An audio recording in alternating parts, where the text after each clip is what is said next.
सच्चिदानन्दरूपाय विशुद्धपत्यादिहेतवे तापत्रयविनाशाय श्रीकृष्णाय वयं नमः। गुरुर्ब्रह्मा गुरुर्विष्णु गुरुर्देव महेश्वर गुरुर्साक्षात् परब्रह्मा तस्मै श्री गुरवे नमः। जेहि पर कृपा करहि जनु जानी कबीर जिन रचावै भानी मोरी सुधारी सुशवमाति जासु कृपा नहीं कृपा गति। ओम हराय नमः। ओम परमात्मने नमः। कृष्णचंद्र भगवान की जय हो। राधा रमण भगवान की जय हो। भागवत भगवान की जय हो। श्रीमद् भागवतको चर्चा परिचर्चा गर्दै गर्दै हामी आज पनि एक नयाँ अध्याय लिएर उपस्थित भइसकेका छौँ। आजको हाम्रो अध्याय चतुर्थ स्कन्धको अन्तिम अध्याय हो। तसर्थ आज हामीले चतुर्थ स्कन्धलाई पनि विराम गर्दै छौँ। यानी कि 31औं अध्याय, चतुर्थ स्कन्धको 31औं अध्याय 31औं अध्याय भनिन्छ, जसमा अब प्रचेताहरूको बाँकी रहेको उपदेशका कुराहरू यहाँ अगाडि आउँछन्। प्रचेताहरूले कसरी उनको जिन्दगी यो 2 अध्यायमा प्रचेताको वर्णन आएको छ। जाउँ ढिला नगरिकन सुरु गरौँ। मैत्रेय उवाच ततः उत्पन्न विज्ञान आश्रद्धोक्षज भाषितं स्मरन्त आत्मजे भार्यां विसृज्य प्राव्रजन् गृहात्। त्यस पछाडि एकदम 10 लाखौं वर्ष बितिसकेपछि 10 लाख भनिएको छ यहाँ, विशेष गरी लाखौं वर्ष भनौँ, केही धेरै समय उनीहरूले बितिसकेपछि एकदम विवेक उत्पन्न भएका कारण प्रचेताहरू यस संसारबाट विरक्त उत्पन्न भए। उनीहरूलाई विरक्त भयो। उनीहरूले गृहस्थी जीवन चलाए भन्न खोजे। बिहा गरे गृहस्थी जीवन चलाउन थाले। चलाइसकेपछि उनीहरूलाई विरक्त आइरहेको थियो। अब भगवानको धाममा जान्छौ भन्ने वचनलाई सम्झिनु भएको थियो। भगवानले आशीर्वादको रूपमा मेरो धाममा आउँछौ भनेर भनिदिनु भएको थियो। तसर्थ आफ्नी पत्नी मारिसालाई चाहिँ छोराहरू सुम्पिएर छोराहरूसँग चाहिँ छोडेर तत्काल घरबाट चाहिँ उहाँहरू के गरिदिनु भयो, वैराग्य धारण गरेर वैराग्य राग रसिको भगवती एकदम भगवानको भक्तिमा चाहिँ लाग्नुभयो। दीक्षिता ब्रह्मशास्त्रेण सर्वभूतात्म मेधसा, समस्त प्राणीहरूमा आत्मतत्वको ज्ञान गराउने ब्रह्म यज्ञको संकल्प गरेका प्रचेताहरू जहाँ त्यहाँ जो हुनुहुन्छ जाजली नाम गरेका मुनि जहाँ हुनुहुन्थ्यो, उहाँ मुनिले चाहिँ मुक्ति प्राप्त गरेका थिए। त्यही मुक्ति प्राप्त गरेको मार्गतर्फ, त्यो दिशातर्फ, पश्चिम दिशामा रहेको समुद्रको तीर, त्यो जाजली मुनिले मुक्ति प्राप्त गरेको ठाउँमा जानुभयो को प्रचेताहरू हैन।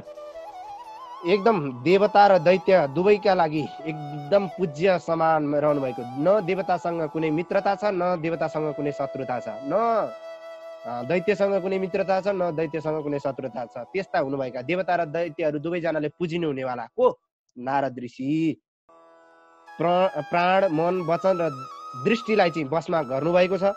आसन जित्नु भएको छ। शरीरलाई शान्त बनाउनु भएको छ। विशुद्ध ब्रह्म चित्त लगाउनु भएका ती प्रचेताहरूलाई देख्नुभयो। त्यहाँ नारदजी पनि स्वयं जरा नाम गरेकी कन्यालाई नस्वीकारेर उहाँलाई बुढेसकालले कहिले पनि छोएको छैन। त्यही भएर नारदजी सधैँ जीवित हुनुहुन्छ।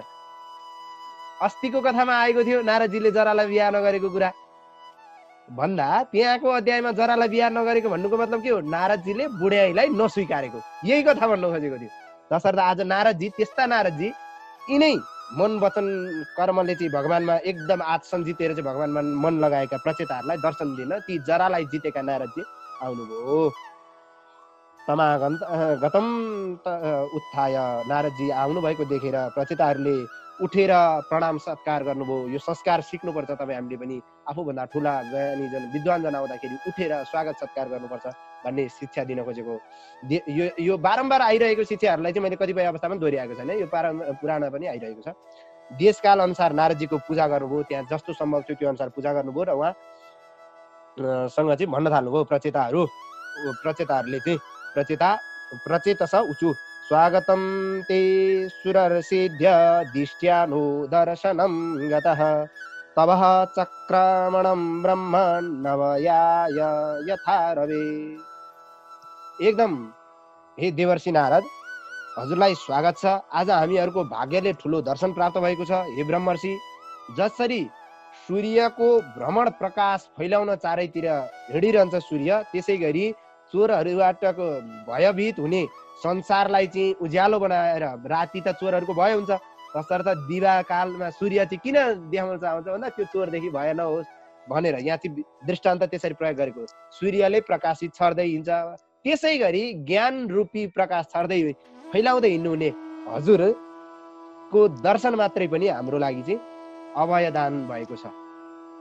अभयदान भएको छ। हजुरको दर्शनै हाम्रो लागि सूर्यको किरण जस्तो भएको छ। तसर्थ हे प्रभु, भगवान शिवले, विष्णुले हामीलाई आत्मतत्व सम्बन्धी जुन उपदेश दिनुभएको थियो, त्यो उपदेश गृहस्थ आश्रममा आसक्त भएका हामीले प्राय भुलिसक्यौँ। विष्णुले, भगवानले जुन आत्मतत्वको उपदेश दिनुभएको थियो, शिवले जुन आत्मतत्वको दिनुभएको थियो, धेरै पुरानो भयो के। पुरानो अनभ्यासै विषम विद्या अजीर्णे भोजने विषम, विषम सभा दरिद्रस्य वृद्धस्य तरुणी वृषम, हैन, विषम हो। त्यो अभ्यास नभएको कारण हामीले गृहस्थीमा पसेका कारण त्यो आत्मतत्वको जुन चिन्तन चाहिँ हामीले के गर्यौँ, पोलेर खाइसक्यौँ, अभ्यास भएन। तसर्थ त्यसकारण हजुरले चाहिँ हामीलाई त्यो परम तत्वको चाहिँ साक्षात्कार गराउने भगवानको अध्यात्म ज्ञान फेरि एकचोटि प्रदान गर्नुहोस्, जुन अध्यात्म ज्ञान हामीले एकदम संसार रूपी सागरलाई सजिलै पार गर्न सकौँ भनिसकेपछि मैत्रेयजी भन्नुहुन्छ। यसरी प्रचेताहरूले प्रश्न सोधिसकेपछि कृष्णमा मन लगाएका देवर्षि नारदले प्रचेताहरूलाई भन्न थाल्नुभयो। नारद उवाच तज्जन्मतानि कर्माणि तदायुस्तन्मनो वचः। जुन जन्म, कर्म, आयु, मन र वचनद्वारा विश्वात्मा सर्व अन्तर्यामी सर्वेश्वर हरिको सेवा गरिन्छ, मानिसले त्यही जन्म, तिनै कर्म, त्यही आयु, त्यही मन, तिनै वचनद्वारा चाहिँ सफल हुन्छ। यदि यही आयु, यही जन्म, यो चाहिँ भगवानको नाममा लगाइयो भने सफल भयो, नत्र भने गोविन्द आएन मुनमा खेरै गयो। त्यही भन्न खोजेको सिधा भाषामा। भक्तलाई चाहिँ आफ्नो स्वरूप प्रदान गर्नुहुने भगवान हरिलाई प्राप्त हुनु भएन भने मानिसको चाहिँ शौक्ल, सावित्र, याज्ञ समेत तिनैवटा जन्म व्यर्थहरू छन्। जस्तो सुकै जन्म यदि उसले लिएको होस्, त्यो तिनटै जन्म चाहिँ उसको लागि व्यर्थ हुन्छ। देवताको समान लामो आयु होस् भनेर चाहिँ वैदिक कर्म यदि गर्छ, त्यसैले शास्त्र ज्ञान गर्छ, तपस्या गर्छ, वाक्चातुर्यता, असल चित्तवृत्ति, तीक्ष्ण बुद्धि समेत निष्फल हुन्छ। जसको चाहिँ त्यो भगवानको भजन भन्दा बाहिर गरेको यी सारा कर्म चाहिँ के हुन्छ, निष्फल हुन्छ। हरिको प्राप्ति बिना साधकले गरेको वेद, सांख्य, योग जस्ता शास्त्रहरूको अध्ययन पनि गोविन्दाय नमो नमः बालुवामा पानी हो।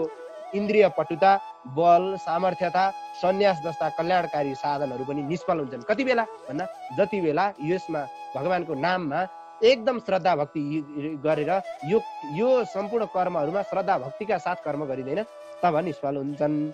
वास्तवमा सम्पूर्ण लोकको चाहिँ कल्याण, सम्पूर्णको कल्याणको पराकाष्ठा आत्मा हो। आत्मज्ञान प्रदान गर्ने श्री हरि, आत्मज्ञान प्रदान गर्नुहुने भगवान जो नारायण हुन्छ, जो हरि हुनुहुन्छ, सम्पूर्ण प्राणीहरूको प्रिय आत्मामा हुनुहुन्छ। आत्मतत्व नै भगवान नारायण तत्व हो। सम्पूर्ण जनहरूको चाहिँ कल्याणको चाहिँ परम प्राप्तव्य वस्तु नै आत्मा हो। आत्मा नै हो प्राप्तव्य। तसर्थ कल्याणको प्राप्तव्य नै आत्मा हो। जसरी रुखको जरामा पानी हाल्नाले त्यसका स्कन्द, त्यसका शाखा, हाँगा, बिगा सारा तृप्ति हुन्छन्, त्यसरी प्राणलाई तृप्त गर्ने भोजनबाट चाहिँ सम्पूर्ण इन्द्रियहरूको तृप्त हुन्छ। रुखको फेदमा पानी हाल्यो भने सारा रुखहरू तृप्ति हुन्छन्। भित्र इन्द्रियलाई तृप्ति गर्न भोजन हालियो भने प्राणले चाहिँ सारा इन्द्रियहरूलाई के प्रत्येक हातमा पनि भोजन खुवाउनु पर्छ, गालामा भोजन खुवाउनु पर्छ, कानलाई छुट्टै भोजन खुवाउनु पर्छ। गममा मुखबाट चाहिँ भोजन हालिसकेपछि कानलाई, आँखालाई, हातलाई, सारा इन्द्रियलाई उसले पुजाउँछ। रुखको फेदमा पानी हालिसकेपछि पातमा फेरि पानी हाल्नुपर्छ, पर्दैन। त्यसै गरी भगवान अच्युतको पूजा गर्नु नै सम्पूर्ण देवी देवता ईश्वर सारा वस्तुको पूजन हो। विष्णुको पूजा क्या, होइन? के भनिन्छ, एउटा श्लोक पनि थियो, आकाशात् पतितं त्वयं यथा गच्छति सागरम सर्वदेव नमस्कारम केशवम प्रति गच्छति। जसरी आकाशबाट खसेको जल बग्दै बग्दै बग्दै समुद्रमा गएर बस्छ, चाहे तपाईँ जुनसुकै देवतालाई पूजा गर्नुहोस्, जुनसुकै मार्गबाट जानुहोस्, अन्तिममा पुग्ने जसरी पानी समुद्रमा पुग्छ, त्यसै गरी सम्पूर्ण वस्तु चाहिँ नारायणमा पुग्छ। यहाँ पनि भन्न खोजेको त्यस्तै हो। वृक्षको फेदमा हालेको पानी चाहिँ सबै जराजराबाट चाहिँ हुँदै त्यसको शाखा हुँदै चाहिँ त्यसको सम्पूर्ण पातमा पुग्छ। यो चाहिँ भन्न खोजेको यहाँ भनेको भगवानको रूप नै सर्वत्र छ। रुख एउटा पुरै रुखमाको जरा जस्तै सम्पूर्ण विश्व ब्रह्माण्डको जरा भनेको जरो तत्त्व भनेको चाहिँ भगवान नारायण तत्त्व हो, ब्रह्म तत्त्व हो, साक्षात् आत्म तत्त्व हो भन्न खोजेको। तथैव सूर्यात् प्रभवन्ति वारः पुनस्त तस्मिन् प्रविशन्ति काले भूतानि भूमौ स्थिरजङ्गमानि तथा हरामेव गुणः प्रवाह। यहाँ के भनिएको छ, जसरी वर्षाकालमा सूर्यबाट उत्पन्न जल ग्रीष्म ऋतुमा चाहिँ सूर्यमा नै प्रवेश गर्छ र सम्पूर्ण चराचर जगतलाई चाहिँ भिजाउँदै प्रकाशित वर्षिन्छ भनेको सूर्यको किरणले चाहिँ समुद्रको जललाई चाहिँ सोच्छ अनि पृथ्वीमै घुमाउँछ भनेको त्यो एउटै पानी हो जो समुद्रबाट पृथ्वीमा घुमेको घुमाइ छ। यही नै बुझाउन खोजेको। नारायणबाट पनि मान्छेले पनि भगवान नारायणमा कीर्तन गरेर त्यसरी भगवान नारायणबाट नै उत्पन्न हुन्छ र उहाँ नै विलीन हुन्छ सम्पूर्ण जगतहरू। त्यसरी जसरी सूर्यको कान्ति सूर्यबाट अभिन्न छ, जसरी सूर्यको प्रकाश सूर्यभन्दा टाढा भएपछि सूर्यको प्रकाश हुन्छ भनेको सूर्यबाट प्रकाश हट्छ कि हट्दैन, कहिले हट्दैन। त्यसै गरी जसरी प्राणीका जगतमा चाहिँ अवस्थामा चाहिँ क्रियाशील हुन्छ प्राणहरू, चाहिँ जाग्रत अवस्थामा क्रियाशील हुन्छ प्राणहरू, त्यसै गरी सुसुप्ति अवस्थामा शक्तिहीन हुन्छ। त्यसरी कहिलेकाहीँ सृष्टिमा पनि प्रकाशित हुने भएपछि पनि प्रलय कालमा भगवान नारायणको निर्गुण स्वरूपमा लीन हुने विश्व परमात्मा प्रभुको शास्त्र प्रसिद्ध यो सर्वोपदा उपाधि जुन छ त्यो पनि त्यसै गरी अहङ्कार आदि कार्यहरूमा चाहिँ कारणको भेदको भ्रम हुन सक्छ। कसैले सूर्यबाट प्रकाश छुट्यो भनेको जस्तो लाग्छ होला कसैलाई, संसार यदि ईश्वरबाट प्रकाशित हुँदाखेरि यदि त्यो सोच्यो भने सूर्यबाट प्रकाशित छुटे जस्तै हो। वस्तुतः सूर्यदेखि प्रकाशित कहिले पनि छुट्दैन। त्यसै गरी यो संसार पनि ईश्वरकै अधीनमा छ, त्यो ईश्वरबाट कहिले पनि छुट्न सक्दैन। आकाश जसरी हे राजाहरू भनेर कसलाई भन्दै हुन्छ, प्रचेताहरूलाई। कसले, नारदजीले। जसरी आकाशमा चाहिँ बादल अन्धकार प्रकाश कहिले हुन्छ कहिले हुँदैन, बादल लाग्न सक्छ, कहिले काहीँ अन्धकार हुन्छ, कहिले दिउँसै रात परे जस्तो हुन्छ। त्यसै गरी तिनीहरू आकाशमा त लिप्त हुँदैनन्, उनीहरू आफ्नो मार्गमा हुन्छन् होइन। बादलले जसरी कहिले बादल ल्याएर सूर्यलाई छेकिदिन्छ तर सूर्य त हुँदाइरहेको हुन्छ भनेको उनीहरू आफ्नो कार्यमा हुन्छन्। त्यसरी नै ब्रह्मद्वारा चाहिँ परब्रह्मद्वारा रजो तमो सत्व आदि गुणद्वारा चाहिँ शक्तिहरू हुँदाहुँदै पनि कहिलेकाहीँ भइदिँदैनन्, त्यो भएर पनि हुँदैन। किन भन्दा जसरी सूर्य उदाएर पनि सूर्य नउदाएको अँध्याएको भए जस्तै तिनीहरूसँग चाहिँ परमात्मा लिप्त हुनुहुन्न। त्यस प्रकार जगतको प्रवाह चलिरहन्छ, जगत यसरी चलिरहन्छ। समस्त प्राणीहरूमा एकमात्र आत्मस्वरूप हुनुभएका, जगतको निमित्त कारण हुनुभएका, उपादान कारण हुनुभएका, निमित्त कारण उपादान कारण सबै कारण चाहिँ को हुनुहुन्छ, भगवान ब्रह्म तत्त्व ईश्वर हुनुहुन्छ। ब्रह्मा आदि सृष्टि गर्नेवाला नै उहाँ नै हुनुहुन्छ। सत्व रजगुण आदिद्वारा सारा सृष्टि पनि सृष्टि गर्ने उहाँ हुनुहुन्छ। त्यस्तै भगवानलाई चाहिँ आफूभन्दा अभिन्न मानेर आफूभन्दा फरक नमानिकन सेवा गर। त्यसरी चाहिँ सेवा गर्यो भने तिमीहरूको कल्याण हुन्छ। सम्पूर्ण जगत चाहिँ प्राणीहरूमा चाहिँ दयाभाव राख्नाले, प्रारब्धवश संसारमा जुनसुकै कर्म वस्तुद्वारा असन्तुष्ट रहनाले पनि सम्पूर्ण इन्द्रियहरूलाई विषयबाट चाहिँ निवृत्त गरेर शान्त गर्नाले भगवानलाई चाँडै प्राप्त हुन्छ। यसरी दयाभाव गर्नुपर्छ, इन्द्रियहरूलाई बसमा राख्नुपर्छ, वस्तु यसरी चाहिँ विषय भोगबाट चाहिँ टाढा रहनुपर्छ। सज्जनहरूले सबै इच्छा हटेर चाहिँ शुद्ध भएको आफ्नो अन्तस्करणमा निरन्तर बढिरहेको भक्तिद्वारा भगवानको आह्वान गर्छन्, बुझ्दछन्। त्यसरी गर्नुपर्दछ। अविनाशी भगवानको आफूभन्दा अभिन्न रहेको बुझ्नुपर्दछ। त्यो तत्त्वलाई चरितार्थ गर्न उनीहरूभित्र हृदय आकाश जस्तै भएर भगवान बस्नुहुन्छ। भक्तको हृदयबाट भगवान कहिले पनि हट्नुहुन्न, यो बुझ तिमीहरूले। भगवान श्रीहरि जो निर्धन भए पनि भगवानलाई नै आफ्नो सर्वस्व धन मान्दछन्, त्यस्ताका लागि अत्यन्त प्रिय हुनुहुन्छ। भनेको न धनद्वारा भगवानलाई प्राप्त गर्न सकिन्छ, न कुनै गुणद्वारा प्राप्त गर्न सकिन्छ। भगवानलाई प्राप्त गर्न सक्नको लागि त केवल भक्ति मात्रै चाहिन्छ। भक्ति या तुष्यति केवलम न तु गुणै भक्ति प्रियो माधव भन्ने कुरालाई यहाँ भनिएको छ। निष्कञ्चन धन पनि चाहिएको छैन, गुण पनि चाहिएको छैन, रूप पनि चाहिएको छैन, केही पनि चाहिँदैन। भगवान त्यो भक्तिको रसलाई चाहनुहुन्छ। उसले कतिको भक्तिपूर्वक पूजा गर्छ। तपाईँले फुल अक्षता पनि चढाउनु पर्दैन, फुल अक्षता मात्रै लएर वर्षाउनु पनि पर्दैन, मूर्ति पूजै मात्र पनि गर्नु पर्दैन, मूर्ति पूजा नगरेर हुने पनि होइन फेरि। तर तपाईँको भक्ति केमा छ, तपाईँले भक्ति कतिको लगाउनु भएको छ। भक्ति लगाएर पूजा गर्नुभयो भने त्यो मूर्तिमा पनि भगवान प्रकट हुनुहुन्छ। भक्ति लगाएर पूजा गर्नुभयो भने त्यो दिल दुखीको दया भावमा पनि भगवान प्रकट हुनुहुन्छ। केवल भक्ति भक्ति भक्ति भक्त्या तुष्यति केवलम न तुगुडे, भक्ति प्रिय माधव, भक्ति चाहनुहुन्छ भगवानले भन्दै एकदम स्व आनन्द रूपले चाहिँ परिपूर्ण भएर पनि भक्तहरूको अधीनमा रहनुहुने भगवान, भक्तको अहम भक्त पराधीन भन्नुभएको छ भगवानले बारम्बार। भक्तको अधीनमा रहनुहुन्छ भगवान, भक्तको हृदयमा रहनुहुन्छ भगवान। भक्तिको बारेमा त हामीले महात्म्यमा त झन् विशिष्ट प्रकारले त्यो भक्तिको बारेमा कथा सुनेका छौँ। तसर्थ लक्ष्मीले सेवित गरिरहेको लक्ष्मीलाई पनि चाहने वाला राजाहरूले समेत त्यो भक्तिपूर्वक नारायणको पूजा गर्नु उचित हुन्छ। लक्ष्मीको मात्रै पूजा गर्दा पनि फल प्राप्ति हुनेवाला छैन। यसर्थ कृतज्ञ मानिसले चाहिँ यस्ता करुणाका निधान हुनुभएका भगवानलाई कसरी बिर्सिन सक्लान्? जो भगवानको भक्ति गर्न चाहन्छन् उनीहरूले कसरी बिर्सिन सक्लान् र तसर्थ त्यसरी चिन्तन गर्नुपर्छ भन्दै मैत्रेयजी भन्नुहुन्छ, हे विदुरजी, ब्रह्माजीका पुत्र जो देवर्षि नारदले चाहिँ यी यस्ता प्रकारले चाहिँ भगवानका कथाहरूलाई, भगवानका भक्तिहरूलाई चाहिँ उजागर गर्नको लागि प्रचेताहरूलाई कथा सुनाएर ब्रह्मलोकमा जानुभयो नारदजी। ती प्रचेताहरूले पनि नारदजीको मुखबाट जुन ज्ञान लिए त्यसलाई चाहिँ आफूले फलस्वरूप सबै पालना गरेर आफ्नो पाप रूपी मललाई चाहिँ नाश गर्ने भगवत कथाहरू सुनेर भगवानको चरणलाई चाहिँ स्मरण गर्दै भगवत धाममा चाहिँ उनीहरू प्राप्त भए। त्यसलाई चिन्तन गरेर मनन गरेर भगवानको धामलाई प्राप्त गरे। हे विदुरजी, तपाईँले मलाई सोध्नु भए अनुसार श्री हरिका गुणगानले चाहिँ युक्त भएको, गुणगानले चाहिँ एकदम ओतप्रोत भएको यो प्रचेता र नारद बीचको चाहिँ संवाद मैले तपाईँलाई सुनाएँ भनिसकेपछि श्री सुखदेव स्वामी राजा परीक्षितलाई भन्नुहुन्छ, मैले स्वयम्भुव मनुका पुत्र उत्तानपाद नाम राजाको चाहिँ वंश विस्तार वर्णन गरेँ। अब स्वयम्भुव मनुकै दोस्रा पुत्रको प्रियव्रतको बारेमा भन्दछु, त्यो पनि सुन। प्रियव्रतले चाहिँ देवर्षि नारदबाट चाहिँ आत्मविद्या प्राप्त गरेपछि राज्य भोग गरेर चाहिँ अन्तमा पुत्रहरूलाई चाहिँ राज्य सुम्पेर भगवानको धाम गएका छन्। ऋषि मैत्रेयले वर्णन गर्नुभएको भगवानका गुणानुवाद युक्त सत्कथा भनेर चाहिँ जुन भक्तिभाव बढेर हर्षको आँसुले चाहिँ आनन्द विभोर भएका विदुरजीले चाहिँ मनमा नै भगवानलाई चाहिँ सम्झिनुभयो, हरिको चरण कमलको ध्यान गर्नुभयो, शिर झुकाएर मैत्रेयजीका चरण कमलमा दण्डवत गर्नुभयो। विदुरजी भन्नुहुन्छ, हे महायोगी दयालु, हजुरले आज मलाई अन्धकारबाट पार लगाउनु भएको छ। जहाँ अनन्य भक्तद्वारा चाहिँ प्राप्त गरिने श्री हरिको प्राप्त गराउनु भएको छ आज भनिसकेपछि श्री सुखदेव स्वामी भन्नुहुन्छ, यस्ता प्रकारले मैत्रेय मुनिलाई प्रणाम गरेर जाने अनुमति प्राप्त गरेका शान्त चित्त हुनुभएका विदुरजी आफ्ना दाजुभाइलाई भेट्ने इच्छाले हस्तिनापुर जो हस्तिनापुरका राज्यमा चाहिँ जानुभयो, फर्किनुभयो।